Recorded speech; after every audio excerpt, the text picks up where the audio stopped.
आज से तकरीबन 2500 साल पहले, यानी ईसा से भी 500 साल पहले, एक ईरानियन सल्तनत हुआ करती थी हिस्ट्री की किताबों में, जिसे अकीमेनिड सल्तनत कहा जाता है। उस अकीमेनिड सल्तनत का एक बिल्कुल पूर्वी प्रोविंस होता था, एक ईस्टर्न प्रोविंस सूबा होता था जिसका नाम था हिंदुश। सिकंदर के हमले तक ये हिंदुश प्रोविंस उसी अकीमेनिड सल्तनत का हिस्सा रहा।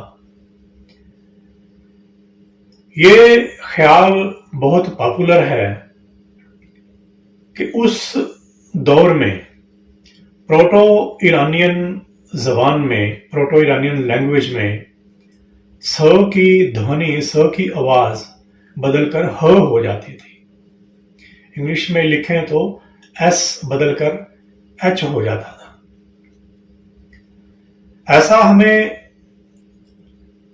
मॉडर्न पर्शियन लैंग्वेज में भी देखने को मिलता है। जैसे सप्ताह का स फारसी में जब हफ्ता बनता है तो वो स ह बन जाता है। सप्त सिंधु का स ह होकर हफ्त हिंदू हो जाता है। लेकिन स की आवाज का बदलकर ह हो जाना ये आज भी देखा जाता है। पंजाब में आज भी कुछ जगहों पर पैसा को पाहा बोलने वाले लोग हैं। आज भी साडा को कुछ लोग हाडा बोलते हैं। यह गलत बिल्कुल भी नहीं है, बल्कि एक ही शब्द के, एक ही लफ्ज के अलग अलग उच्चारण, अलग अलग प्रोनाउंसिएशन होते हैं। और भी अक्षर, लेटर्स एक भाषा से दूसरी भाषा में जाकर बदल जाते हैं। संस्कृत भाषा का हस्त फारसी में बदलकर दस्त हो जाता है, आपी बदलकर आब हो जाता है और शत बदलकर सद हो जाता है। हिंदुश लफ्ज में हिंदू सिंध दरिया का ही प्रोटो ईरानियन रूप है और आखिर में लगा श धरती के लिए आया है, जमीन के लिए आया है। इस तरह हिंदुश का मतलब हुआ सिंधु दरिया की धरती। अकीमेनिड सल्तनत के ही प्रोविंस हरोतविश के नाम के आखिर में भी श आता है, मतलब है हरोवती की धरती। ऐसे ही नाम के आखिर में श वाला एक और प्रोविंस उस दौर में बख्तरिश भी था। ये बैक्टीरिया का ही नाम था, इसके आखिर में भी श आता है। दूसरी तरफ ग्रीक लोग इसी हिंदुश को इंडिया कहते थे।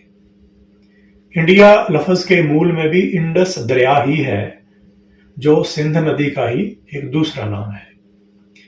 और उस इंडिया में जो लोग रहते थे उनको वो इंडियन कहते थे। आजकल के पाकिस्तान के हजारा के इलाके में जो जबान बोली जाती है उसका नाम है हिंद को। दरिया सिंध हजारा में से गुजर कर ही निकलता है, तो वहां जो हिंद को लफ्ज है उसमें भी सिंध दरिया का ही इशारा है। अकीमेनिड सल्तनत का ये हिंदुश प्रोविंस आजकल के सिंध और सदरन पंजाब का इलाका था। इसके उत्तर में गंधार था, जो कि तब अकीमेनिड सल्तनत का ही एक हिस्सा हुआ करता था। बहुत पहले ग्रीक लोगों को सिंध नदी के दूसरी तरफ के इलाकों की ज्योग्राफी की कुछ ज्यादा जानकारी नहीं थी। इसलिए हिंदुश प्रोविंस के लोगों को हिंदू या इंडियन कहने के साथ साथ इंडियन से या हिंदू से उनका इशारा उन सभी लोगों के लिए हो जाता था जो सिंध नदी की दूसरी तरफ रहते थे। सिंध दरिया सिर्फ हिंदुश में ही नहीं बहता था। सिंध आजकल के तिब्बत से निकलकर कश्मीर, पाकिस्तान के खैबर पख्तूनख्वा और पंजाब से होता हुआ सिंध में दाखिल होता है। इस तरह ये सभी लोग पुराने ग्रीक लोगों की नजर में हिंदू थे या इंडियन थे, लेकिन मूल रूप से इंडियन या हिंदू वे लोग थे जो हिंदुश में रहते थे, हिंदुश प्रांत में रहते थे। उनका हिंदू या इंडियन होना उनकी इलाकाई पहचान थी, क्षेत्रीय पहचान थी। इसका उनके धर्म से, उनके रिलीजन से, उनके संप्रदाय से, उनके पंथ से कोई संबंध नहीं था। ये तब की बात है जब अभी इस्लाम वजूद में ही नहीं आया था, बल्कि तब तो ईसाइयत भी नहीं थी, तब आधुनिक अरबी भाषा भी नहीं थी। इसलिए हिंदू लफ्ज को अरबी जबान का या मुसलमानों का दिया हुआ नाम कहना ठीक नहीं है। यह जरूर है कि यह नाम विदेशियों ने ही दिया है, पर इस नाम का कोई नेगेटिव, कोई नकारात्मक या अपमानजनक अर्थ, कोई मीनिंग ऐसा नहीं है। हिंदू लफ्ज इलाकाई पहचान थी, क्षेत्रीय पहचान थी, मजहबी या धार्मिक या सांप्रदायिक बिल्कुल नहीं। बिल्कुल इसी तरह इंडिया नाम भी विदेशियों द्वारा ही दिया गया नाम है। इंडिया और हिंदू, इन दोनों का ताल्लुक सिंध दरिया से है। जिन्होंने इंडिया कहा वो इसलिए कहा क्योंकि वो सिंध दरिया को इंडस कहते थे। अफगानिस्तान में एक प्रोविंस है बामियान। बामियान में एक जिला है जहां 5 वादियां हैं, 5 घाटियां हैं। इन 5 वादियों में से बहता हुआ पानी एक जगह आकर मिलता है। 5 को पर्शियन में पंज कहते हैं और पानी को आब कहते हैं, क्योंकि 5 वादियों से पानी बहता है और एक जगह आकर मिल जाता है, तो उस इलाके का नाम पंज से जोड़कर आब यानी पंजाब रख दिया गया। पंजाब नाम जो है वहां एक टाउन है, एक कस्बा, एक शहर है जो बामियान सूबा का एक जिला है। यही स्थिति एक बहुत बड़े इलाके की भी है जहां सतलुज, ब्यास, रावी, झेलम और चनाब, ये 5 दरिया बहते हैं। इन 5 नदियों की वजह से ही इस इलाके को भी पर्शियन में पंजाब यानी पंजाब कहा जाता है। भारत और पाकिस्तान दोनों मुल्कों में पंजाब नाम से सूबा है। पाकिस्तान में भी पंजाब है और भारत में भी पंजाब है।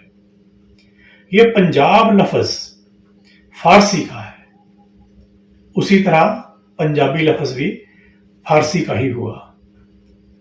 जैसे पंजाब के नाम का ताल्लुक 5 नदियों से है, वैसे ही हिंदुश का ताल्लुक भी एक नदी से ही है, जिसका नाम है हिंदू नदी या सिंधु नदी या इंडस। एक पर्शियन मुसलमान हिस्टोरियन हुआ है जिसकी पैदाइश साल 1570 में हुई थी। 1570। उसका नाम था फिरिश्ता। फिरिश्ता उसका पेन नेम है, असली नाम नहीं है, जिससे वो बहुत ज्यादा जाना जाता है। उसका पूरा नाम था मोहम्मद कासिम हिंदू शाह। वो अस्त्राबाद में पैदा हुआ था, इसलिए उसे मोहम्मद कासिम हिंदू शाह अस्त्राबादी भी कहते हैं।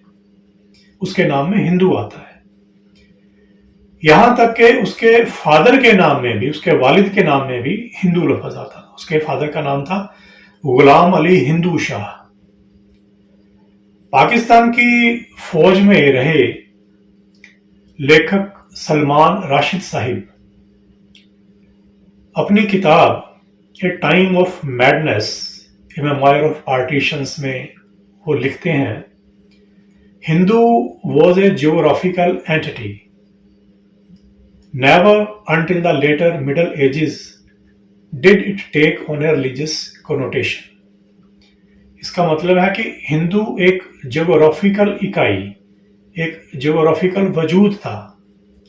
मिडल एजेस तक यानी मध्यकाल तक कभी भी इसका धार्मिक संकेत नहीं था।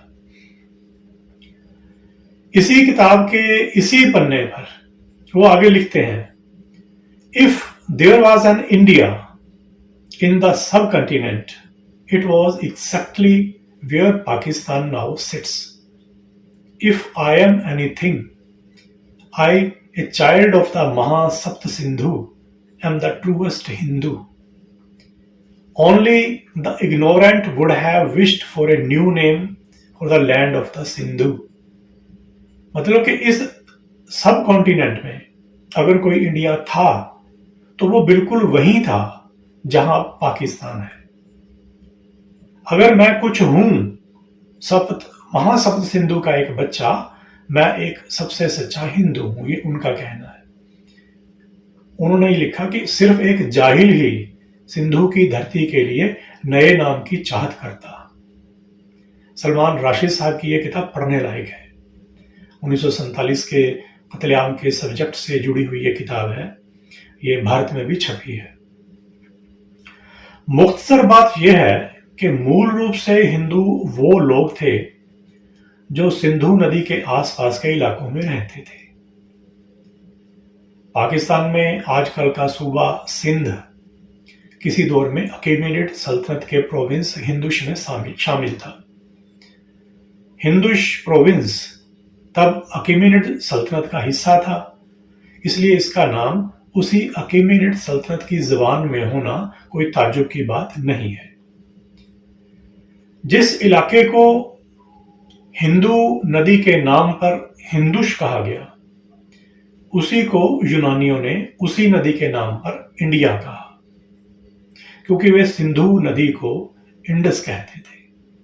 सिंध दरिया को आज भी अंग्रेजी में, इंग्लिश में इंडस ही कहते हैं। सिंधु सोवीर राजशाही के दौर में सिंध के लोगों को सैंधव कहा जाता था। यह नाम बिल्कुल लोकल है, विदेशी नहीं है, बाहरी लोगों का दिया हुआ नहीं है। सैंधव मेरी जाती राय यह है कि सिंध दरिया और इसकी ट्रिब्यूटरी सभी नदियों के आसपास के इलाकों में रहने वाले सभी लोग ही सैंधव के नाम से जाने जा सकते हैं। इनमें कश्मीर से लेकर सिंध तक की सभी कौमें आ जाती हैं। आज सिंध पाकिस्तान का एक सूबा है। इस सूबे के बाशिंदों को सिंधी कहा जाता है। सिंध के नेटिव लोग जो सिंध से बाहर जाकर भी कहीं सेटल हो गए हैं, उनकी पहचान सिंधी के तौर पर होती है। जो सिंधी वैदिक धर्म को मानते हैं, वैष्णव हैं या शैव वगैरह हैं, अब सिर्फ उनको ही हिंदू कहा जाता है। आज हिंदू एक धार्मिक पहचान बन गई है। ऐसे में जो हिंदू मूल रूप से सिंधी हैं, उनको सिंधी हिंदू कहते हैं। आगे मैं कुछ वीडियोस और लाऊंगा जिनमें मैं सिंधी हिंदू टर्म उसी कंटेक्स्ट में इस्तेमाल करूंगा।